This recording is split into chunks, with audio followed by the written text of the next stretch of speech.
As we make our way up the east coast of Tasmania, we continue to off-grid camp here at Lagoon's Beach Campground as we make our way towards the Bay of Fires. When we finally reach the Bay of Fires, we camp here with great ocean views as we look out the door of the caravan. We do a beach walk and then we do a bit of rock hopping to check out some of the magnificent rock formations that form along the beach. And finally, we do a very short drive that takes us up to an area within the Bay of Fires called the Gardens, and we see these very colourful rock formations. I'm Mick, and this is Sally. Together we've been caravanning Australia since the 1980s, and more recently we started to put the videos together just to show you some of what we see out there. There's a lot to see in Australia, and we hope you enjoy what we have here to show you. You can follow us on our trips via the following social media platforms. If you like the following video, please subscribe to our YouTube channel. Good morning everyone, and welcome to the start of another video. And we kicked this one off. We're at a free camp, and that's called Lagoon's Beach Campground. Quite a big campground, this one. I just went for a walk and had a look, and there's a lot more vans further up, but nice and quiet where we are. A bit of sunshine for the sailors, so should be good. So this video will have us going up the east coast of Tasmania, something that we've been looking forward to doing with all the camping that you can do up there. So a bit of rain this morning on our way up, but getting a lot of blue sky and a bit of sunshine now, so hopefully that'll continue. Hope you enjoy the video. We were very lucky with this campsite here. As we approached it with the vehicle when we got here, we took the first turn that brought us into the campground, and that's the area where we're parked up now. And there are a few people here, not very many though.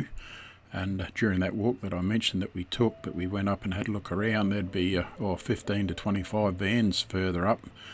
A lot more foliage, more trees, not as good for the sailor, but we're out in the open, and with this sort of weather and a bit of sunshine, absolutely gorgeous.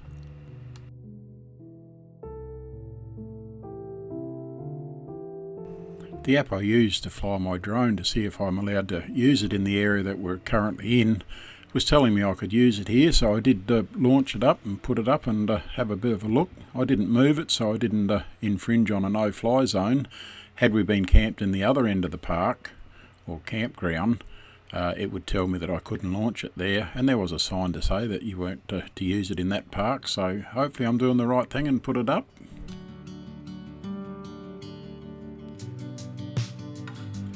We went for a bit of a walk to have a look at the beach, and to get out to the beach from the part of the campground that we were in, we had to go to the northern part of that campground, and that gave us access to venture out onto the beach.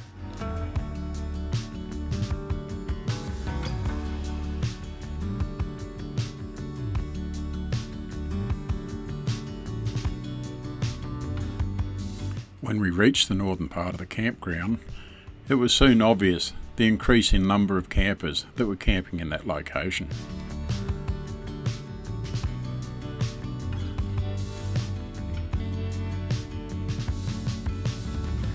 It was from this part of the campground that we could turn around and walk across on the sand that took us across the northern part of this water lagoon here that prevented us from entering the beach from down at the camp area where we were with the caravan.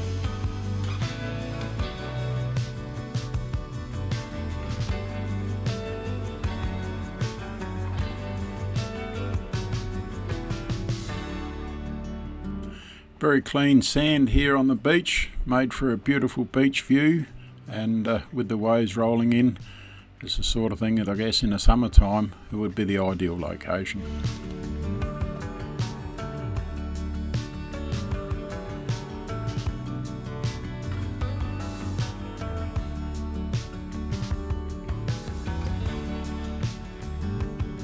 We find a different path to exit from the beach than what we come down to the beach on, and this one here is a little bit more rugged.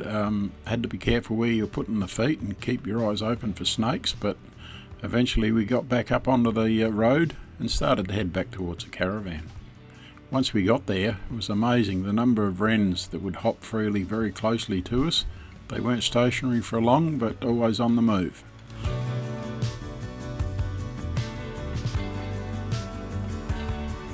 After our 2 nights at the Lagoon's beach campground, it was time to move on and enter the Bay of Fires camping area, and it was there that we pulled into Swimcart Beach. The weather and driving conditions as we headed towards the Bay of Fires was pretty good. We had a bit of light misty rain as we travelled at one stage, but the weatherman said that was going to clear up, so we were looking for good weather. G'day everyone, and we've moved again, and we really jagged a nice spot here, and it's a location called Swimcart Beach, which is on the bottom end of the Bay of Fires. It was raining when we left this morning, and we weren't sure what we were going to find, but very happy with this. We'll spend a few nights here and just enjoy this lovely beach. Quite a crowd here. We're very lucky to get this one, so we're not going to let it go too quickly. So yeah, as I say, we'll probably spend 2 or 3 nights here, so hope you enjoy the area.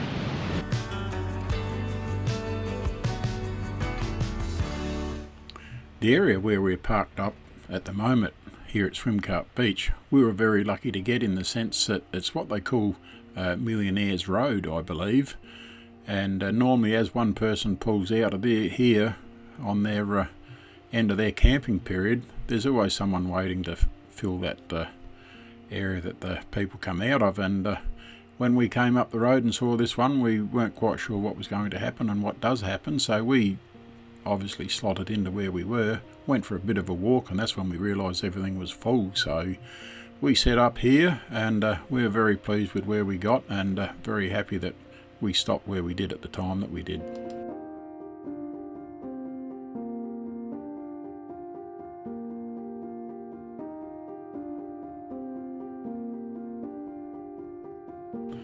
For the period that we camped here at Swimcart Beach, the weather was very good. If anything, on the day like today that we arrived here, it was overcast, but it was on the improve, and from here on in, the weather just got better and better. There was no wind, no rain, but some very powerful waves coming in off the ocean.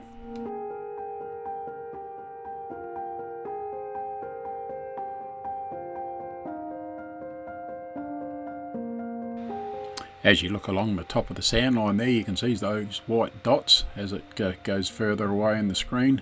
That's the caravans that were camping there, and we're on the start of that line. And we went for a bit of a walk here, and there's a bit of an inlet here that comes in from this water that's back in behind all the bushes here. Not quite sure how it all worked and what happened here, but obviously on high tide the water must push in here.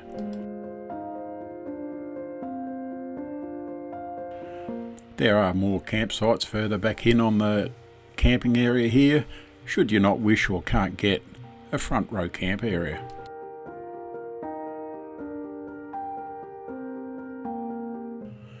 The big waves, as they pushed in from the ocean, they were very noisy, and they just went all day and all night.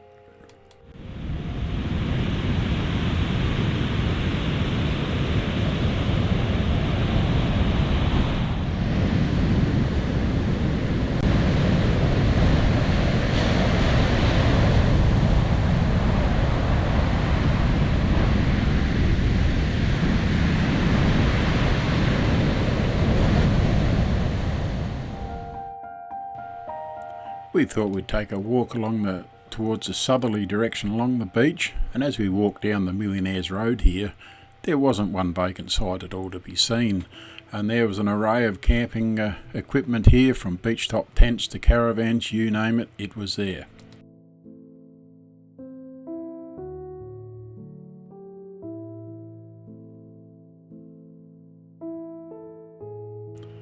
It was those rocks that we're looking at there now that we were hoping to be able to get down to. After making our way along the track that took us through a bit of a bushwalk, we were soon out on the beach, and not very far at all from the rocks.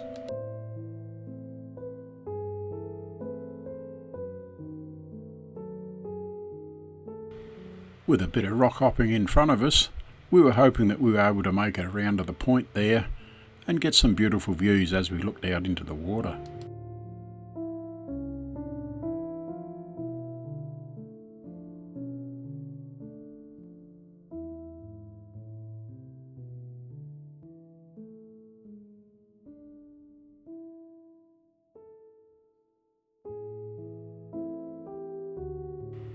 As we made our way along the rocks and up over the sandy rise, we were soon looking at Binalong Bay, and just before us there in front now is a small cove with a great sandy beach that we were going to have a look at a little later on.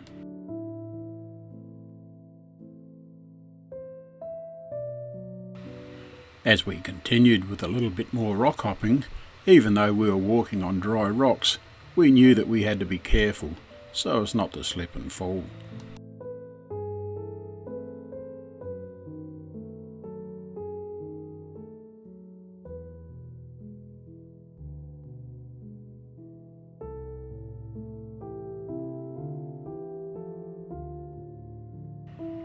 As the strong waves were pushing in from the ocean and breaking against the rock surface, I started to watch them to try and time a good wave break so as I could catch it on film. And as I was watching it, it became quite apparent to me anyway that the waves seemed to come in lots of threes. You'd get 3 good waves that would break hard on the rocks, and then the ocean would flatten, and then in time you could see another one coming, and once that big one did come, you always knew that there was going to be 2 that would follow that one.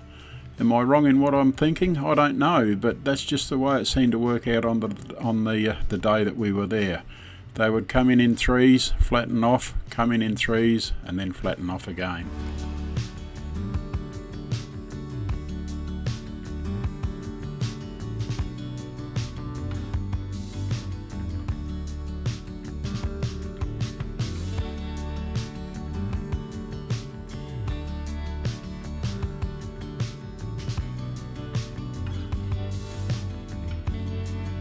As we were walking along the sandy beach that we spotted earlier on, I thought I'd set myself up and film some water that was rushing around a few rocks.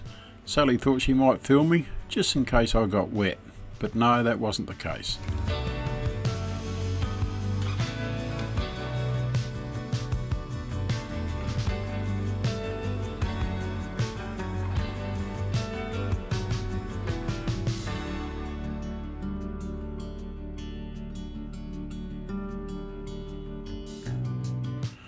Seem to be able to say it over and over again, but Tasmania is certainly very lucky to have clean and such beautiful beaches.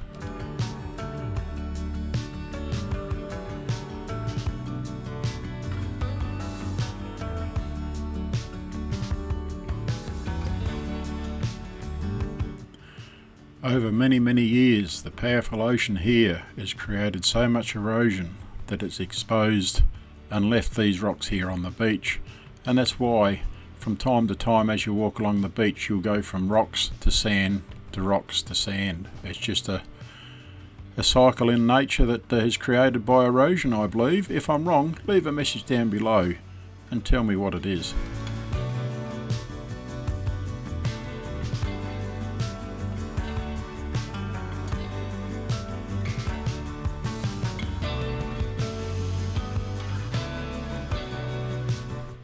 We've seen some great sunset and sunrise photos of Tasmania, but since we've been over here ourselves, we're yet to see either a good sunset or a good sunrise. We thought we may get one here tonight with the sunset, but that wasn't to be the case.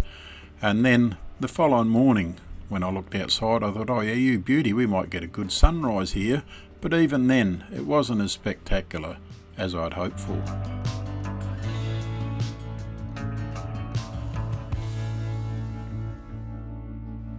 Today we were going to take the very short 10-kilometre drive to take us to an area within the Bay of Fires known as the Gardens.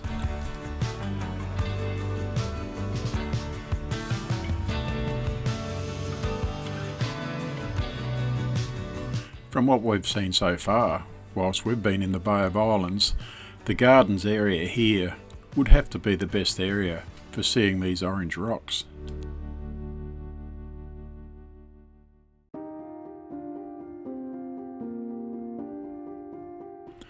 as we walked around this area, we did a little bit of rock hopping, and for people to see it, that is not necessarily have to be done at all. We only did that because obviously that does offer some little bit better advantage points in looking at some things that we wanted to have a look at. But it's certainly worth coming here to have a look and know that you don't have to jump on rocks and climb over everything to see a very special area.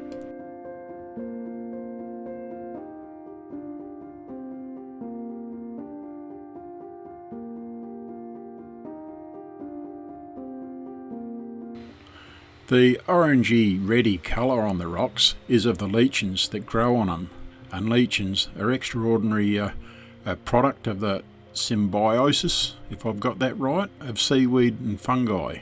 And by the way, the Bay of Fires actually got its name from explorers in 1773 who saw many Aboriginal fires on the beaches, and they so named the place the Bay of Fires. It didn't get the name from the orange rocks at all, as some people, perhaps like myself, first thought.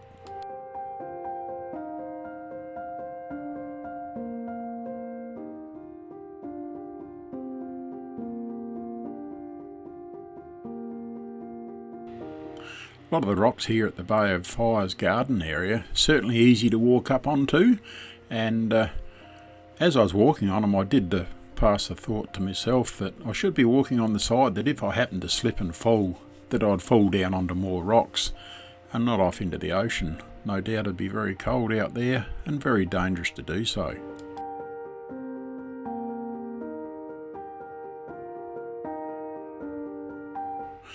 It was amazing to see how clear the water was in this rock pool here, as it was sheltered from the ocean waves.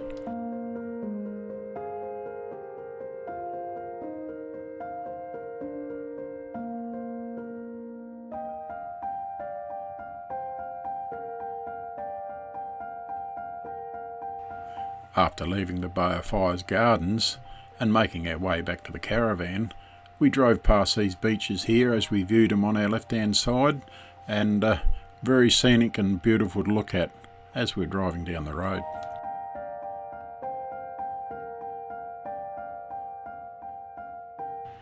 When we arrived back at the caravan, we spent a beautiful afternoon sitting in the sun. It was very pleasant indeed, and just sat back and watched the waves crash against the beach.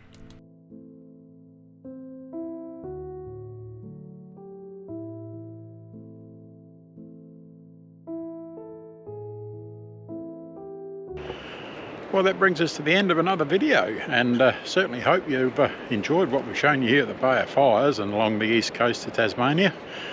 Those orange rocks here at the Bay of Fires, certainly pretty to look at with the blue water behind it. We head off in the morning and we make our way back to St Helens, and we'll be there tomorrow night. Might even finish up being 2 nights yet. Very nice town when we come through, so we want to have a bit of a look around there as we make our way inland from here. So until that next video goes up, you take care and look after yourself. If you like the video that you just watched, give us a thumbs up. And if you want to see more of our videos, click on the subscribe button. And once you've done that, change the bell notification to all. That way every time that we do uploads to our YouTube channel, you'll be notified.